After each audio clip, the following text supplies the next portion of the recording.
संरचना और उच्चवाच पर्वत उर्वत के बारे में थे कि जी पढ़ले हैं, शॉर्ट में सजी बताए पढ़ले हैं। थे। दक्षिणी पठार, उत्तरी पठार, ये सब मूलाधार पर्वतों के बीच में रहता है और भारत के मैदानी भाग सब से बाद बने हुए हैं। इनमें जलोढ़ मिट्टी की प्रधानता है। सबसे अच्छा वाला मिट्टी जलोढ़ मिट्टी था, ये हम लोग के पढ़े थे। और इसमें जो सब नदियाँ था जैसे सतलुज, चेनाब आदि और यमुना, गंगा, गोमती आदि पूर्व की ओर बहती है और दिल्ली से दक्षिण पश्चिम में अरावली के पास, जैसे चित्र में दिखा देते हैं यहाँ अरावली, देखो ना इधर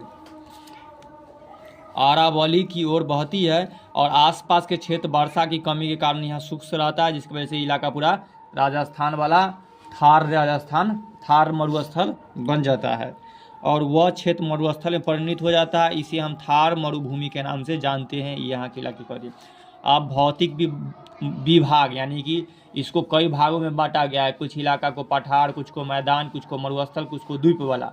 ठीक, तब भारत के उसके अनुसार से भौतिकी स्वरूप के आधार पर भारत को 6 भागों में बांटा गया। कितना भाग में? याद रखना, भारत को भौतिकी स्वरूप के आधार पर भारत को कितने भागों में बांटा गया? 6। 6 को नाम क्या है? एगो के नाम है हिमालय या उत्तर पर्वतीय प्रदेश। ठीक ना, जो ई पर वाला इलाका रहता है इसको हिमालय प्रदेश कहता है। तो पहले हम लोग एगो इसके बारे में पढ़ेंगे। फिर उत्तर का विस्तृत या विशाल मैदान, फिर बीच वाला जो विशाल खाली मैदान है उसके बारे में पढ़ेंगे। फिर दक्षिण के पठार, फिर दक्षिण इधर पड़ता है तो यहाँ जो पठार है उसके बारे में पढ़ने के लिए है। फिर समुद्रीय तटीय मैदान, यहाँ से यहाँ तक जो समुद्री तट होगा उसके बारे में पढ़ेंगे। फिर भारतीय मरुस्थल जो राजस्थान में उसके बारे में पढ़ेंगे। अब भारतीय द्वीप जो लक्षद्वीप और अंडमान निकोबार है उसके बारे में एक एक करके टॉपिक से पढ़ेगा। तो यही 6 को भागों में बांटा गया। तो 6 का नाम क्या है? नाम है हिमालय या उत्तर में पड़ता है हिमालय, तो उत्तर का पर्वतीय देश, पर्वत बोल दिया, या हिमालय। उत्तर का विस्तृत या विशाल मैदान, दक्षिण का पठार, समुद्रीय तट मैदान, भारतीय मरुस्थल और भारतीय द्वीप समूह। इन प्रत्येक भौगोलिक विवरण नीचे दिया जा रहा है और सबके नीचे विवरण अलग से स्पेशल है। तभी हम लोग को पहले 1 नंबर वाला के पढ़े की है, यानी हिमालय या उत्तर के पर्वतीय प्रदेश, यानी पर्वत के बारे में पढ़े के है। पर्वत में सबसे बड़ा हिमालय वाला पार्ट है, तो हम लोग को हिमालय के बारे में पढ़े के है। तो सुनो, भारत के उत्तरी भाग में विस्तृत मोड़ेदार पर्वत, जिसको बलित पर्वत यानी मुख्य रूप से हिमालय के नाम से विख्यात है। बलित पर्वत का मतलब होता है नया पर्वत। ठीक ना, हम लोग जानते हैं हिमालय नया, पीछे पढ़ लिया था कैसे बना था से। ठीक ना, वहाँ पर 33 सागर था, टकराने से वहाँ पर उफाड़ गया तब पर्वत बन गया, नया पर्वत है। तो हिमालय पर्वत नया पर्वत है। ठीक ना, अरावली पर्वत है, बहुत पुराना पर्वत है।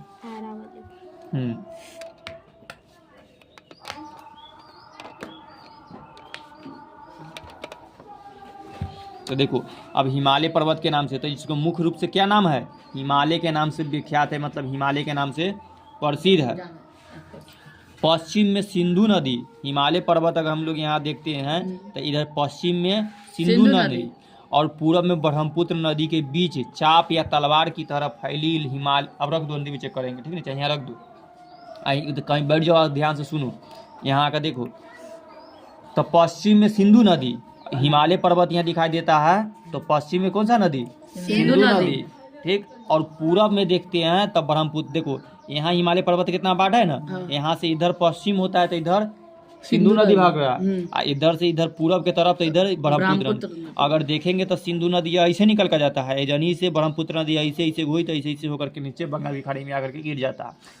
तो हिमालय पर्वत से 2 बहुत बड़ा नदी है। पटना में खाली पानी है, ये पानी, ये लाइन जो गिर है ना, सब पानी के है। ये सब पूरा समुद्र है। ये भारत है, ये पाकिस्तान है। ठीक, तब ब्रह्मपुत्र नदी के बीच चाप या तलवार की तरह फैली हिमालय की लंबाई 2500 किलोमीटर है। तो देखो यहाँ से लेकर के यहाँ तक के कौन है? हिमालय पर्वत फैला हुआ है। ठीक ना, तो हिमालय पर्वत को अगर यहाँ से यहाँ तक नापते हैं तो कितना किलोमीटर? 2500 किलोमीटर। याद रखना ना, गंगा नदी के लंबाई है 2525 किलोमीटर और हिमालय पर्वत के लंबाई यानी कि यहाँ पश्चिम से लेकर के पूरब तक के नापते हैं तो कितना है? 2500 किलोमीटर। और चौड़ाई 150 से लेकर के 500 किलो। मान लो कहीं पर कम सकरा है तो अगर यहाँ नापेंगे ना, तो अगर यहाँ कम है चाहे यहाँ कम है तो यहाँ चौड़ाई नापेंगे तो हिमालय के 150 ही है। जहाँ बहुत दूर में फैलल है सेकड़ा नापेंगे तब 500 किलोमीटर तक, यानी कि यहाँ से लेकर के पूरा चीन तक के फैलल है। तो हिमालय पर्वत के चौड़ाई हो गया। विश्व की सर्वोच्च चोटी इसी पर मिलती है। पहले तो विश्व की सबसे बड़ा पर्वत का नाम है हिमालय पर्वत, अब विश्व के सबसे ऊंचा चोटी भी यहीं पर है, जिसका नाम क्या है? माउंट एवरेस्ट हम लोग कहते हैं। तो इस विश्व की सबसे ऊंची चोटी यहीं मिलती है, जिसको क्या कहते हैं? Mount Everest. Mount Everest. तो यहाँ खाली एवरेस्ट ही कहा जाता है, तो एवरेस्ट नेपाल में है ना? हाँ मेन मुख्य रूप से कहाँ है? नेपाल में देखो यहाँ पर ये अगर ये ऐसा का चिन्ह जहाँ भी लिखल है ना, K2। एकरा मतलब क्या है? सब एवरेस्ट का देखो यहाँ माउंट एवरेस्ट लिखा है ना, तो यहाँ पर नेपाल में इलाका में पड़ता है। ठीक, नेपाल जैसे हिमालय पहाड़ का हिमालय पर्वत भारत में। ना रे वो हिमालय पर्वत यहाँ से यहाँ, ध्यान से सुनो, हिमालय पर्वत यहाँ से यहाँ यानी कि बालू के ढेर है।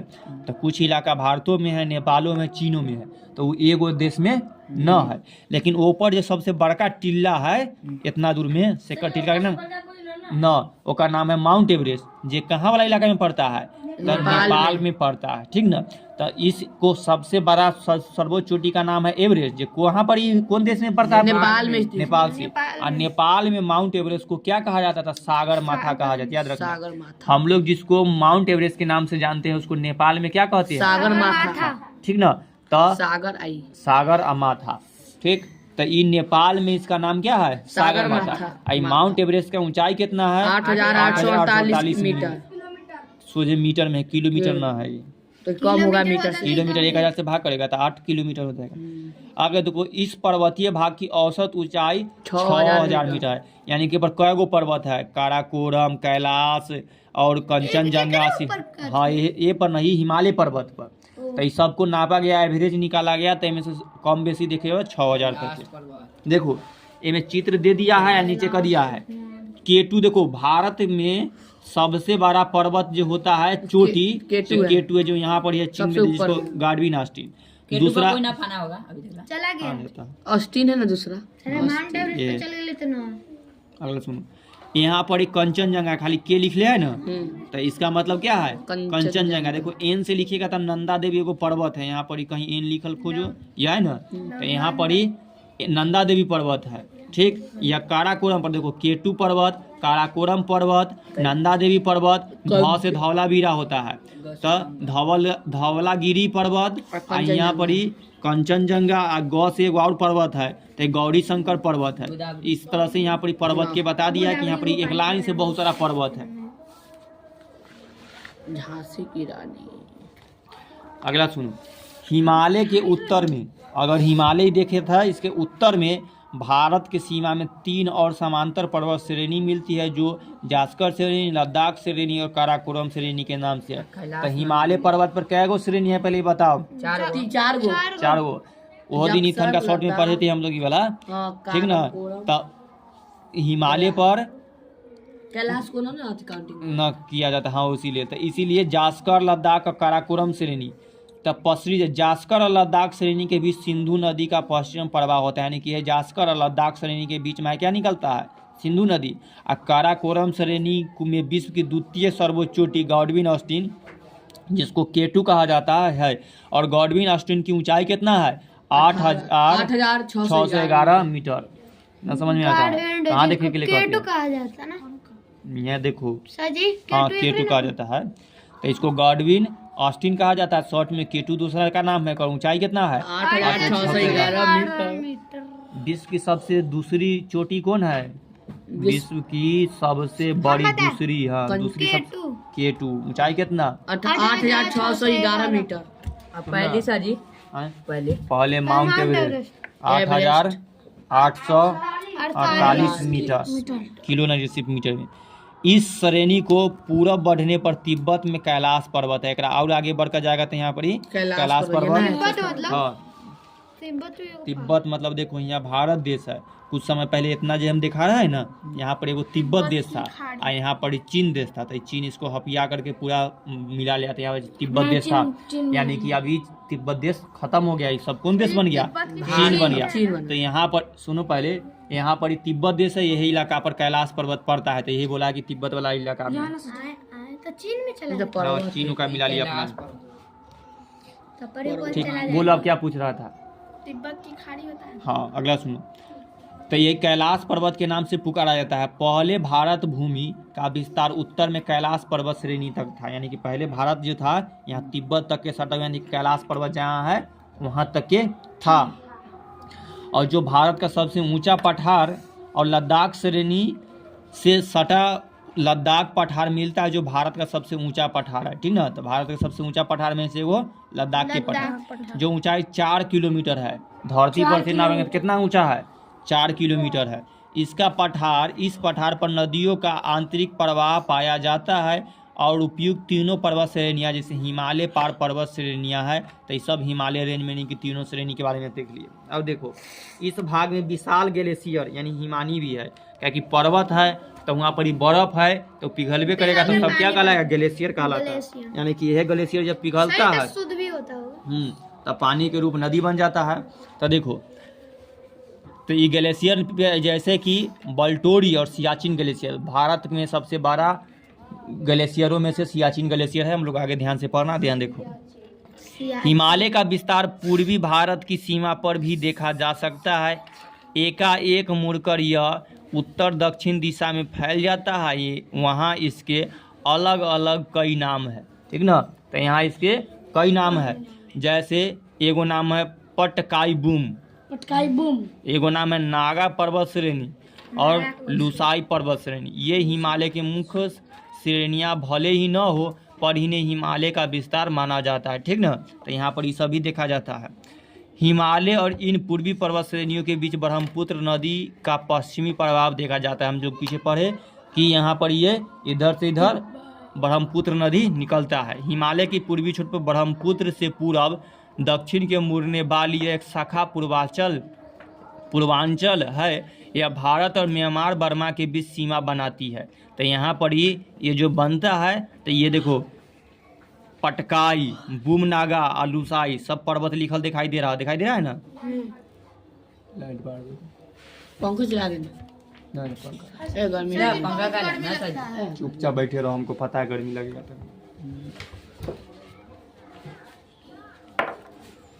ठीक है, देखो ये पटकाई, बूम नागा पर्वत श्रेणी, आलूसाई, ये सब पर्वत श्रेणी यही बीच में। यहाँ पर ही देखिएगा तो इधर अपन है भारत, इधर है म्यांमार बर्मा, तो दोनों के बीच में बॉर्डर यह पर्वत बनाता है। तो याद रखना, हाँ, तो म्यांमार बर्मा, ठीक ना, यानी म्यांमार और भारत के बीच कौन कौन सीमा बनाती है, तो पूर्वांचल के जो नदियाँ हुआ से, और ये पटकाई, बूम नागा पर्वत श्रेणी और लुसाई ये सब बनाती है।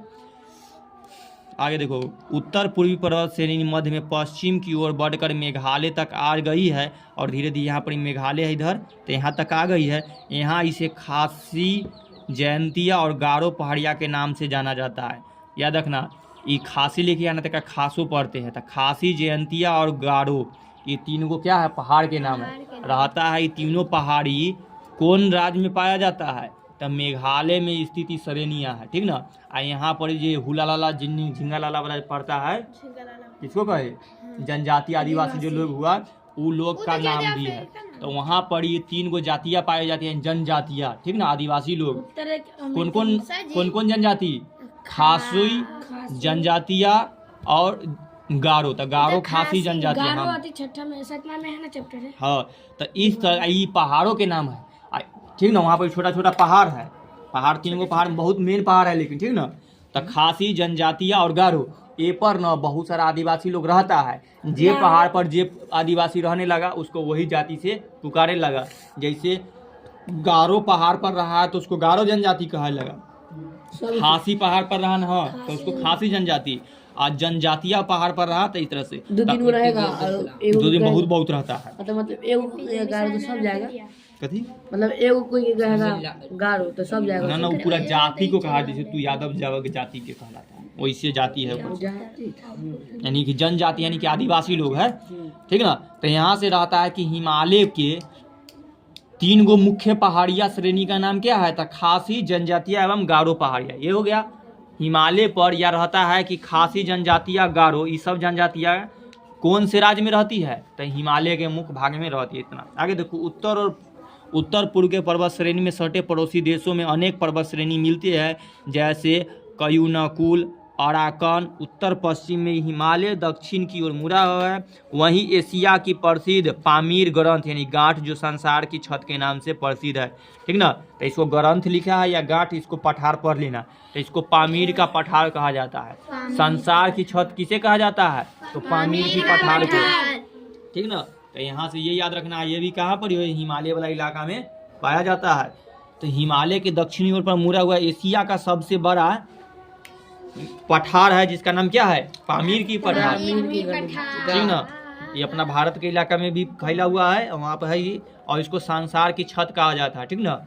यानी कि ये वाला इलाका पर चढ़ जाएगा तो बहुत सपाट है।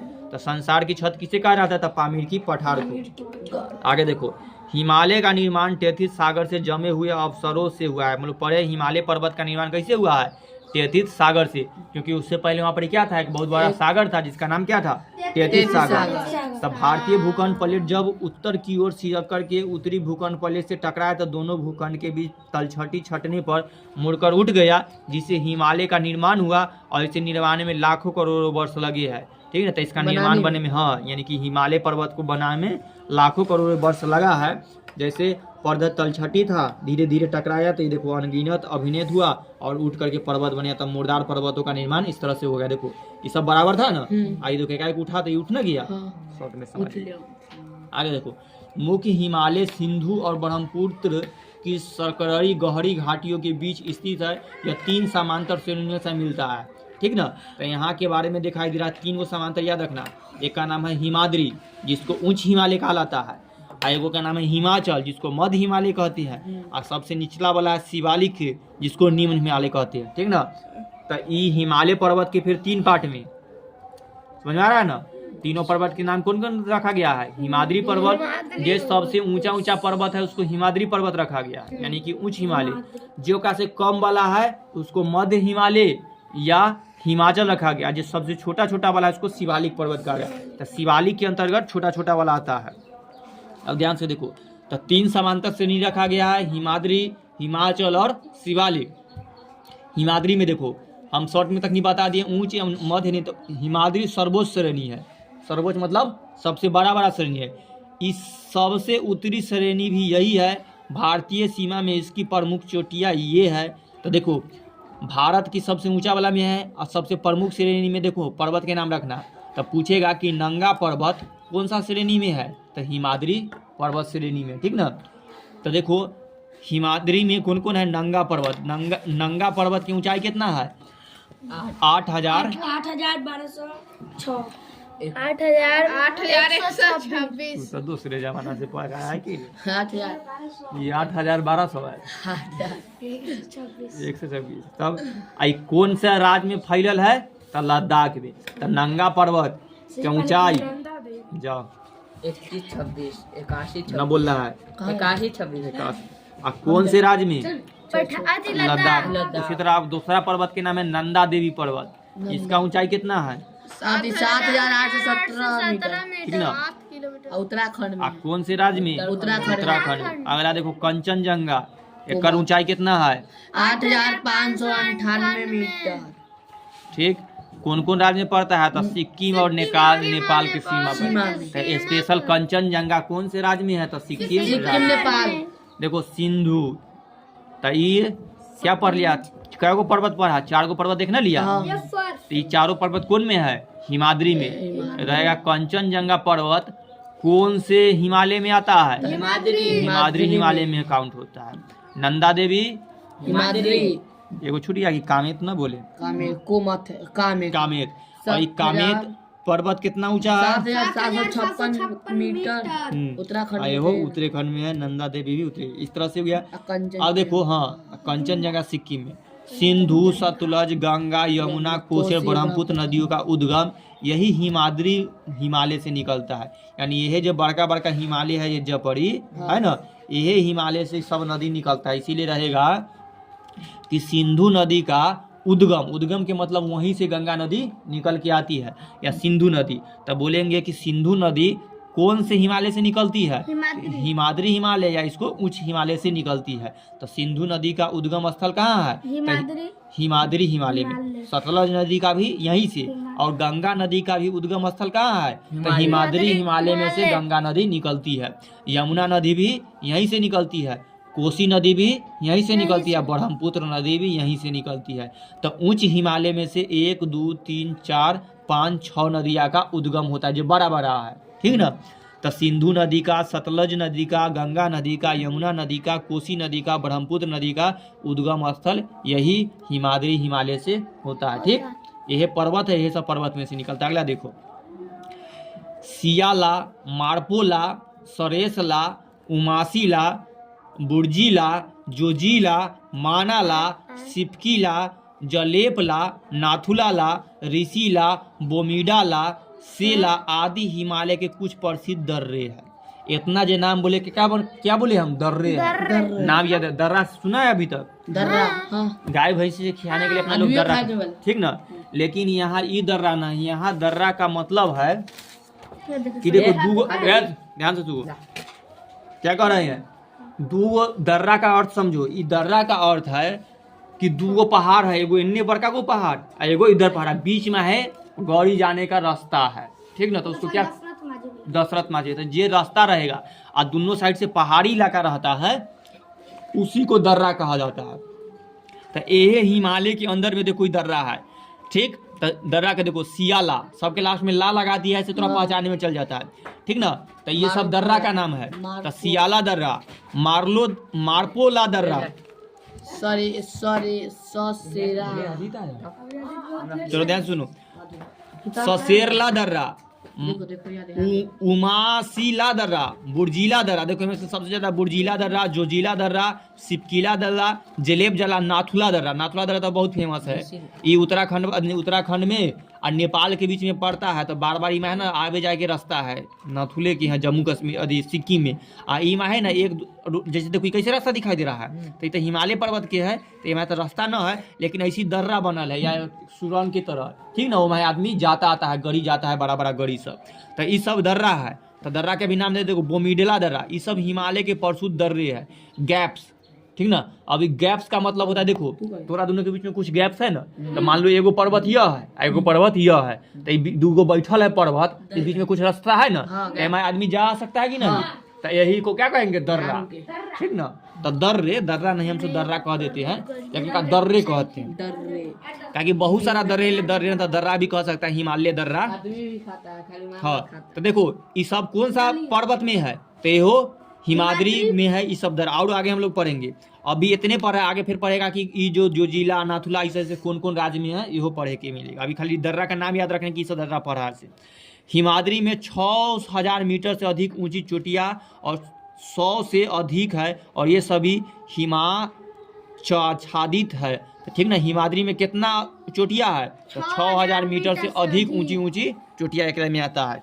देखो हिमालय पर्वत का भाग देखो, एगो हिमालय इधर है, एगो हिमालय इधर है। यहाँ यू आकार की ऐसी घाटियों को निर्माण हिमनदों और अपवर्दन से होता है, तो इसको वैली भी कहते हैं। अगर यहाँ पर देखो कुछ ऐसा घास, यहाँ पर्वत या पर्वत, तो अगर यहाँ पर बर्फ है तो यहाँ घास नहीं होगा, लेकिन खाली पहाड़ है और बीच में क्या होगा? घास जमा जाए और ऊपर गाय भैंसी चढ़े, आदमी टहले बुआ होते हैं ना, वैली बोलते हैं, और रास्ता भी हो जाता है। तो पानी के प्रवाह जब नदी के बारे में पढ़ेगा ना तभी वो अभी हम लोग नदी का रास्ता से जाते घूम जाता है ना। तो अभी देखो कौन पर्वत के बारे में वो खत्म हुआ है, हिमाद्री के खत्म। आप दूसरा नंबर पर है हिमाचल, जो मीडियम वाला है, ठीक। तो हिमाचल वास्तव में मध्य हिमालय है, तो इसको क्या हिमालय कहते हैं? मध्य हिमालय। तो हम लोग ऊंच हिमालय के बारे में पढ़ लिए, जरा पर कई गो बड़ा बड़ा पर्वत था सेहो पढ़ लिया। नंगा पर्वत, नंदा देवी, कामेत और कंचनजंगा, ये पर्वत के नाम पर आए। यहाँ से नदी निकलता है, सिंधु, सतलज, गंगा, यमुना, ब्रह्मपुत्र, कोसी, ये पढ़ लिया। यहाँ पे बहुत सारा दर्रा है, मारपोल, सजा, उसीला, बुर्जीला, नाथुला और बोमडीला, तो ये सब दर्रा के बारे में पढ़ लिया। अब हम लोग दूसरा नंबर पर है मध्य हिमालय या हिमाचल हिमालय कहते हैं। इसके बारे इसमें नदी घाटियाँ और हिम घाटियाँ मिलती है, ठीक ना। तो यहाँ पर जब देखते हैं तो इसमें नदी घाटियाँ यानी कि दूगो पहाड़ के बीच से नदी निकल रहा है, या कहीं बर्फ वाला इलाका बचल है या कहीं घासों वाला। यहाँ नदी अपवहन के लक्षण भी दृष्टिगोचर होते हैं। कश्मीर और काठमांडू के चित्र आकर्षक घाटियां इसी भाग में है। यानी कि जो हिमाचल वाला मध्य वाला है ये घूमे वाला इलाका है, क्या पर घास फूस रहता है, अच्छा भरा बर्फ उर्फ वाला इलाका रहता है, तो यहाँ पर लोग घूमते, यानी कि बहुत आकर्षक जगह है। कश्मीर घाटी को पृथ्वी का स्वर्ग कहा जाता है। तो ये हिमाचल वाला जो इलाका है कुछ ऐसा जगह गया जो ऐसा है, हाँ, जहाँ पर घास फूस उगा लोग घूम रहा है, तो कुछ ऐसा घाटी बन जाता है कि इधरों से नदी या इधरों से नदी निकल रहा है, इधर बड़का पर्वत इधर बड़का पर्वत, ठीक ना। तो इसीलिए कश्मीर जो घाटी है, सुन रहा है कि नहीं, तो कश्मीर घाटी को पृथ्वी का स्वर्ग कहा जाता है, ठीक ना। तो किसको पृथ्वी का स्वर्ग कहा जाता है? कश्मीर को, या ना तो कश्मीर घाटी को। झेलम नदी इसी घाटी से होकर के बहती है, ठीक ना। तो झेलम नदी यह घाटी के दले होते, घाटी में भी समझ लो कि दो बड़का बड़का पर्वत है और बीच दले पानी बहते हुए आ रहा है, ठीक ना। तो घाट वही रहता है। इसमें डल और बुलर झील मीठे जल की दो प्रसिद्ध झीलें अवस्थित है। तो झील के नाम बोले, कौन कौन झील बोले? डल झील और बुलर झील। तो रहता है जम्मू कश्मीर में, दोनों जम्मू कश्मीर में है। डल एंड बुलर है अंग्रेजी में लिखा। सुनो, तो यहाँ से रहता है कि डल और बुलर झील कैसी झील है? मीठा की खारा पानी वाला? मीठा। हाँ सर वो खारा भी होता है ना, तो कैसे जानते हो? पिया है पानी कहाँ होता है? चिल्का झील का उड़ीसा में चिल्का झील आगे हम लोग पढ़ेंगे। वो खारा पानी का समुद्र से सटल है, आई बर्फ से एकदम पिघल पिघल के आ रहा है, ठीक ना। तो ये मीठा बन जाता है, ठीक। तो याद रखना कि डल झील और बुलर, हाँ ठंडो बहुत होता है, हाँ। तो डल झील और बुलर झील कैसा झील है? तो मीठा झील। तो पूछता है कि मीठा पानी वाला झील कौन कौन है? डल झील और बुलर। दो प्रसिद्ध झील अवस्थित है, डल झील और बुलर झील। कहाँ, कौन से हिमालय में आता है? तो हिमाचल हिमालय या मध्य हिमालय में। और कौन से इलाका में? तो जम्मू कश्मीर और लद्दाख वाला में ये पाया जाता है। आगे हम लोग स्पेशल पढ़ेंगे बुलर झील कहाँ है, जम्मू कश्मीर। अगला देखो, बुलर झील मीठे पानी की सबसे बड़ी झील है, ठीक ना। तो मीठे पानी की सबसे बड़ी झील कौन है? ठीक ना। दो झील पढ़ा, डल झील और बुलर झील, दोनों मीठा पानी वाला है, लेकिन दोनों में से बड़का कौन है? बुलर झील। तो यही क्वेश्चन आता है कि मीठे पानी का सबसे बड़ा झील कौन है? ठीक ना। तो भारत का सबसे बड़ा मीठे पानी का झील कौन है? बुलर झील। बैक में ये स्पेशल भारत में, पूरा दुनिया की बात नहीं किया है, अपना भारत में सबसे बड़ा मीठे पानी का झील कौन है? बुलर झील, ठीक ना। भारत में है, भारत में है, भारत के जम्मू कश्मीर में है। जाएगा घूमेगा तो मजा आ जाएगा। डल, अगला सुनो, हाँ पीवो। डल के किनारे श्रीनगर बसा हुआ है। तो श्रीनगर शहर किस झील के किनारे बसा हुआ है? डल झील के किनारे। यहाँ पहुँचने के लिए पीर पंजाल श्रेणी के बनिहाल दर्रे से होकर जाना पड़ता है। देखो बनिहाल दर्रा से, बनिहाल दर्रा बताते जाए वाला रास्ता होता है, ट्रक ड्राइवर से उधर जाता है कार से, तो कर सके पता रहता है दर्रा के, लैंडस्लाइड भी होता है। हाँ वो सब हो जाता है। तो पीर पंजाल, अगर यहाँ जाना है किसी को डल झील, तो कौन दर्रा दले होते हुए जाएगा? बनिहाल दर्रा। दर्रा का नाम क्या है? बनिहाल दर्रे। तो बनिहाल दर्रे से होकर जाना पड़ता है। वहाँ 2.5 किलोमीटर लंबा सुरंग है। तो दर्रा जो है ना, ओकरा बीच में सुरंग है। सुरंग के मतलब कि दो धरती पहाड़ के बीच में एक रास्ता खोद देता है, ठीक है। सुरंग में फिल्म में देखा होगा, जो ट्रेन गुजरता है तो दो पहाड़ के अंदर में गुजरता है ना, तो वैसे मान लो कि इतना को बड़का पहाड़ है, ई पार ऊपर जाएगा तो खंडा खंडा खोदा सुरंग बना दिया, ठीक ना। तो ये हो जाएगा तब, हाँ भड़क हो जाता, कभी कभी सुरंग भड़क हो जाता है, तो सब बात अच्छा से बनाया जाता है। तो देखो बनिहाल दर्रा जाना है, वहाँ पर एगो सुरंग है, वहाँ 2.5 किलोमीटर लंबा। कितना किलोमीटर? 2.5 समझता है, 1.5 यानी कि 1 किलोमीटर और आधा किलोमीटर यानी कि 1500 मीटर टोटल समझ सकता है। नहीं सर, ये 2.5 होगा, 2.5 के 2.5, हाँ ये तो देर ना होना चाहिए। ठीक, 2.5 मतलब 2.5 यानी कि 2 किलोमीटर और 500 यानी कि 2500 मीटर लंबा एगो सुरंग है। सुरंग का नाम क्या है? जवाहर सुरंग।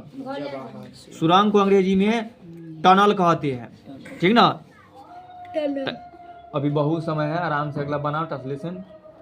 सुनो, तो देखो 2.5 किलोमीटर लंबा जवाहर सुरंग बनाया जा चुका है। तो ये जवाहर सुरंग कहाँ है? ये जम्मू कश्मीर में है, ठीक है। जगह याद रखना। बनिहाल दर्रा कहाँ है? तो जम्मू कश्मीर वाला इलाका में, ठीक ना। और कौन दर्रा था? बुलर झील और डल झील, ये सब वही में है। अभी बट गया लद्दाख वाला, तो तनका तनका नहीं हुए तो हम लोग आगे पढ़ लेंगे अच्छा से, ठीक। तो एगो सुरंग बताए, सुरंग का नाम क्या था? जवाहर सुरंग। जवाहर सुरंग कितना लंबा है? 2.5 मतलब 2500 मीटर, 2 किलोमीटर 500 2.5 किलोमीटर। 2.5 किलोमीटर, ठीक ना। तो इस सुरंग के नाम याद हो ना गया, ठीक। कहाँ पर है जवाहर सुरंग? हिमाचल में। यही अभी हमको रहता ना तो हम सर्च कर सब दिखा देते तो मजा आ जाता, लेकिन हम लोग खाली ऐसी पढ़ रहे थे। कल्पना करो थोड़ा सा यादें पढ़े को, तो ऐसा नाम याद रख करके एक बार सर्च करना है, इतना मजा आ जाएगा ना देखने में वीडियो। हाँ चलो, तो जवाहर सुरंग के बारे में देख लिया। यहाँ देखो एगो कुल्लू मनालू जगह है घूमे वाला, बहुत लीला का बताया। यहाँ पर कुल्लू और कांगड़ा की विश्व प्रसिद्ध घाटियाँ भी हिमाचल में ही मिलती है, ठीक ना। हिमाचल याद रखना, हिमाचल प्रदेश सुना है ना, तो वहाँ के इलाका जो पूरा पड़ता है, तो इसीलिए हिमाचल या मध्य हिमालय में भी हुआ आता है, ठीक। तो यहाँ पर ही छोड़ो, तो देखो यहाँ पर ही घाटिया का नाम देखो, घाटी सुना क्या नाम है? कुल्लू घाटी और कांगड़ा घाटी। कुल्लू पहाड़ी इलाका है, तू अंग्रेजी वाला बुक में हिल स्टेशन पढ़ा होगा, पढ़ा है ना। तो कुल्लू हिल स्टेशन है, गर्मियों के दिन में लोग वहाँ पर जाता है, खूब घूमता है, वहाँ पर बहुत ठंडा इलाका पड़ता है, ठीक ना।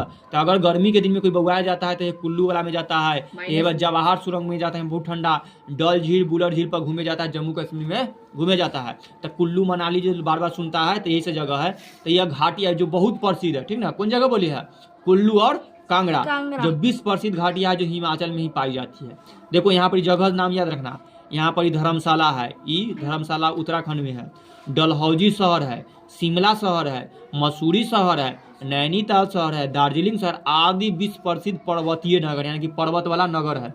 यहाँ पे बहुत ठंडा इलाका रहता है, पहाड़ पर बसल शहर है, जाएगा तो पूरा बादलों में घर बनल रहता है। दार्जिलिंग के ना में अथी बनता है, चायपत्ती। हाँ, तो दार्जिलिंग में चाय, यहाँ चाय वाला ढलान कान जगह रहता है। दार्जिलिंग, नैनीताल, मसूरी, शिमला जाएगा। शिमला के कर राजधानी है? हाँ, चाय पत्ती बदल करता है। शिमला राजधानी है के कर ऐसे पता के कर? शिमला, रांची तब तो ऐसे कितना राजधानी हो जाता है। अरुणाचल प्रदेश। शिमला किसका राजधानी है? शिमला अरुणाचल प्रदेश की ईटानगर है। हाँ शिमला हिमाचल प्रदेश, हिमाचल का। हिमाचल प्रदेश की राजधानी कहाँ था? शिमला। सर जी आप तो पूछे कहाँ था? तो शिमला के कर से तक शहर न पड़ा, ये सब उधर हिमाचल प्रदेश वाला इलाका में बहुत पर्वतीय नगर है। तो पहले पर्वतीय नगर के नाम याद रखना, ठीक ना। धर्मशाला, डलहौजी शहर, डलहौजी अंग्रेज आदमी था, यहाँ कराया था, तब बच गया, तो पूरा शहर डलहौजी बन गया। शिमला शहर, मसूरी शहर, नैनीताल शहर, दार्जिलिंग। चांद के पार फिल्म से देखता है तो मैं नैनीताल वाला शहर के दिखाता है, बहुत सारा फिल्म देखेगा ना। इस इलाका पर ना बहुत सारा फिल्म शूटिंग होती रहता है, बहुत सुंदर जगह है। कोई भी अगर फिल्म, हाँ, दार्जिलिंग शहर, ये सभी पर्वतीय नगर है। अब देखो 4 गो तीर्थ स्थल है, 3 गो के हम लोग यहाँ पढ़े, केदारनाथ बोलते हैं, केदारनाथ। फिल्म देखा होगा, ऊपर फोटो आउट देखा होगा। हाँ, बद्रीनाथ रे वही तब, और अमरनाथ, ठीक ना। हाँ, तो शंकर जी के 4 धाम में से 3 गो तीर्थ स्थल वाला है, 3 गो, ठीक ना। तो केदारनाथ, हाँ, अल्लू अर्जुन वाला बद्रीनाथ फिल्म, तो वही वाला सब जगह देखा है ना, पहाड़ वही वाला, तो सेम सब। तो ये सब उत्तराखंड में है तीनों, शंकर जी की हर जगह मिलेगा। हाँ, ये तीनों ऐसु अमरनाथ गुफा पड़ेगा उत्तराखंड में, पूरा बर्फ से जमल रहता है, 6 महीना बंद 6 महीना चालू होता है। तो ये अमरनाथ, बद्रीनाथ और केदारनाथ, ये सब जगह वहीं पे पर है, बहुत ठंडा इलाका है, सब जाता है अब घूमने के लिए। तो दिव्य ये सब पावन तीर्थ स्थल हिमालय के इसी भाग में है। इसकी ऊंचाई लगभग कितना है? तो 3700 मीटर से लेकर के 4500 मीटर तक के। कश्मीर में पीर पंजाल श्रेणी है, तो कश्मीर में कौन सा श्रेणी है? पीर पंजाल श्रेणी किस कहाँ पे है? नेपाल, कश्मीर में। हिमाचल प्रदेश तक फैली धौलाधर तथा नेपाल की महाभारत श्रेणी मध्य हिमालय के ही अंग है, ठीक है। सब हिमाचल प्रदेश तक फैला हुआ है। यहाँ धौलाधर एगो पर्वत के नाम है, पीछे देख लिया है, धौलागिरी हम बोल दिए थे, वही वाला धौलागिरी पर्वत। और नेपाल की महाभारत श्रेणी, तो नेपाल में पर्वत श्रेणी का नाम एगो क्या है? महाभारत श्रेणी। और मध्य हिमालय के ही अंग, तो ये सब कौन से हिमालय में आता है? तो मध्य हिमालय। हिमाचल को लघु हिमालय भी कहा जाता है। तो ये जो मध्य हिमालय है या हिमाचल हिमालय, इसको कौन सा हिमालय कहा जाता है? लघु हिमालय भी कहती है। इसकी औसत चौड़ाई 50 किलोमीटर है। तो हम लोग 2 हो गया। अब शिवालिक हिमालय यानी कि जो सबसे छोटका हिमालय है, शिवालिक हिमालय की सबसे दक्षिण श्रेणी है, यानी कि भारत के सबसे, देखो हिमालय के पार पर्वत श्रेणी, तो बहुत सारा देखो हिमालय जो हम लोग ऊपर पढ़े हैं ना, तो देखो काराकोरम, कैलाश पर्वत, और कौन कौन है, महाभारत लेक, शिवालिक, कोसी, सरयू नदी, गोमती, महाभारत लेक, मुख्य हिमालय, ब्रह्मपुत्र नदी, पटकाई, बुम, नागा, खासो जनजातियां हिमालय में पढ़ा था। ठीक, तो ये सब पर्वत, सतलुज नदी, ब्यास नदी, सब अभी जो पढ़ा रहे हैं शिवालिक। हाँ, आप शिवालिक के बारे में पढ़ेगा जो इतना इलाका में है। हिमालय की सबसे दक्षिण श्रेणी कौन है, तो शिवालिक श्रेणी, जिसकी चौड़ाई 10 मीटर से लेकर के 50 किलोमीटर तक के है, ऊंचाई लगभग 900 से लेकर के 1500 मीटर तक, यानी कि छोटा वाला। यह हिमालय की नवीनतम संरचना, नवीनतम मतलब नया संरचना है। इसमें कंकर और मिट्टी से बने कई ऊंचे मैदान है। ठीक ना, तो इसमें बस कंकर पत्थर वाला मिला हुआ है। इन्हें दून या द्वार कहते हैं। उदाहरणार्थ देहरादून और हरिद्वार जो है यह शिवालिक पर्वत में आते हैं। इन ऊंचे मैदानों की स्थिति हिमाचल और शिवालिक के बीच में है। ठीक ना, तो इन ऊंचे मैदानों की स्थिति हिमाचल और शिवालिक के बीच में है। इन भागों में अनेक झील मिलती है जो ताल कहलाती है। तो इनमें जो बहुत सारा झील उसको क्या कहते हैं, ताल। शिवालिक और इसकी तराई में घने वन मिलते हैं। शिवालिक वाला इलाका में जाएंगे तब बहुत सारा पेड़ पौधा मिलता है। क्या है कि उससे पहले जो दोनों पढ़ा वो में खाली पहले जो 1 नंबर में था उच्च हिमालय में खाली बर्फ ही बर्फ है, क्योंकि बड़का बड़का तो में पेड़ तो होबे ना करे। दूसरा का है ओकरा में थोड़ा मोड़ा पेड़ मिलेगा।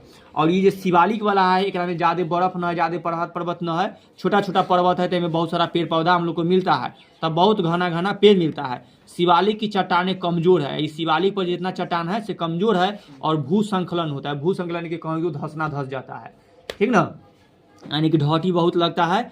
तथा मिट्टी के अपवर्धन यहाँ अधिक होता है। और बिहार के उत्तर पश्चिम सीमा पर स्थित सोमेश्वर पहाड़िया, बिहार में कौन पहाड़ी, सोमेश्वर पहाड़िया, इसी शिवालिक के अंग है। तो जो कहा कि नेपाल वाला इलाका में यहाँ पर शिवालिक पर्वत है और हम लोग के यहाँ बिहार से सटले है, तो बिहार में एगो सोमेश्वर पहाड़ी है। ठीक ना, बहुत छोटा पहाड़ी है, तो लगभग ना कहा जाएगा था तब।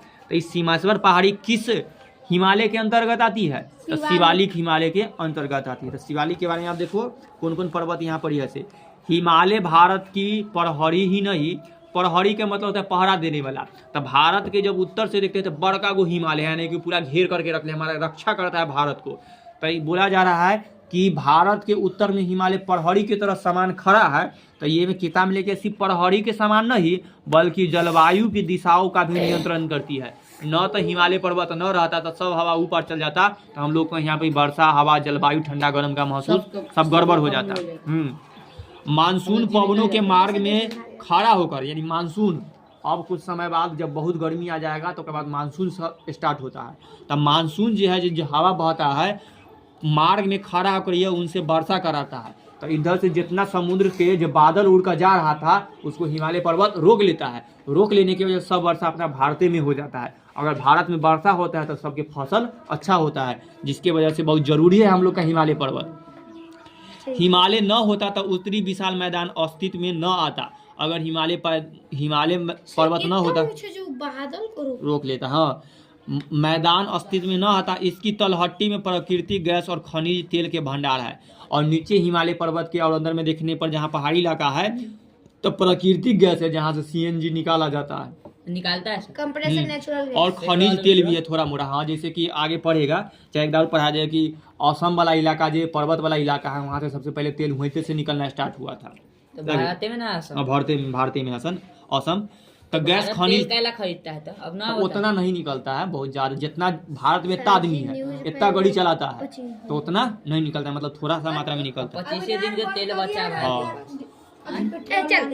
चलो क्या 25 दिन, हाँ यार, चलो लड़ाई हो रहा है तब रूस से ले रहा है। रूस आगे पढ़ लो। पश्चिम से पूर्व की ओर बढ़ते हिमालय को इन नामों से भी पुकारा जाता है। तो हिमालय के नाम देखो, जैसे पश्चिम से पूर्व की तरफ जाएगा ना तो क्या क्या नाम हो जाता है।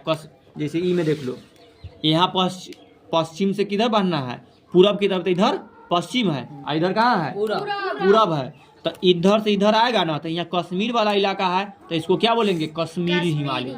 ठीक ना, यहाँ आएगा तो पंजाब पड़ता है तो पंजाब वाला हिमालय। इधर कमायू हिमालय पड़ता है, इधर नेपाल है तो नेपाली हिमालय। हाँ, और यहाँ असम पड़ता है तो पंजाब में रांची है।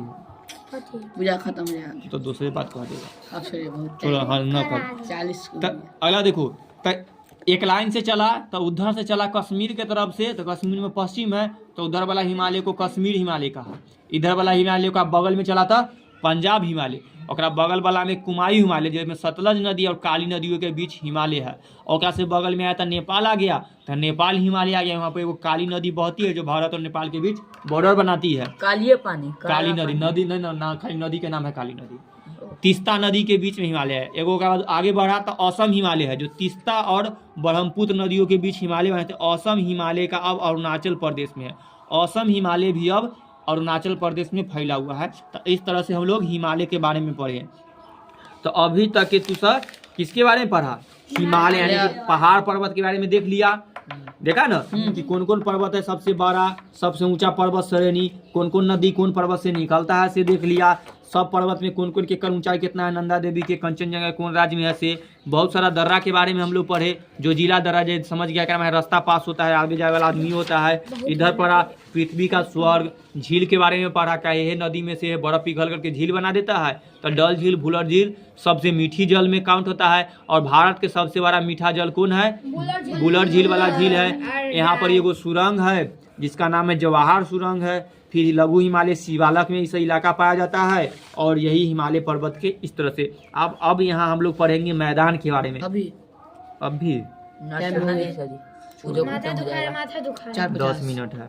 छोड़िए, पूजा खत्म हो जाएगा। 5 मिनट बाद दीजिए, 5 मिनट हो जाएगा बस, जाते ना 5 मिनट पढ़। 20 मिनट पूजा में। खत्म कर। तो 1 घंटा पूरा 60 करिए, छोड़िए। बच्चा का समझने में अच्छा लगता है। लेकिन पूजा खत्म हो जाएगा, चलिए छोड़िए। पूजा देखे के अच्छा खाली शॉर्ट में समझा देते आगे पढ़े। उत्तर का प्रसाद मेन प्रसादी समझ जाएगा। पूजा खत्म होगा तो प्रसादी समझ पहुंच जाएगा, तो चिंता नहीं करो। तो उत्तर का विस्तृत विशाल मैदान में हम लोग राजस्थान के बारे में, खाली मैदान के बारे में किलोमीटर पढ़ेगा और नदी के बारे में। तो चाहे छोड़ो, तू सब कह रहा है था।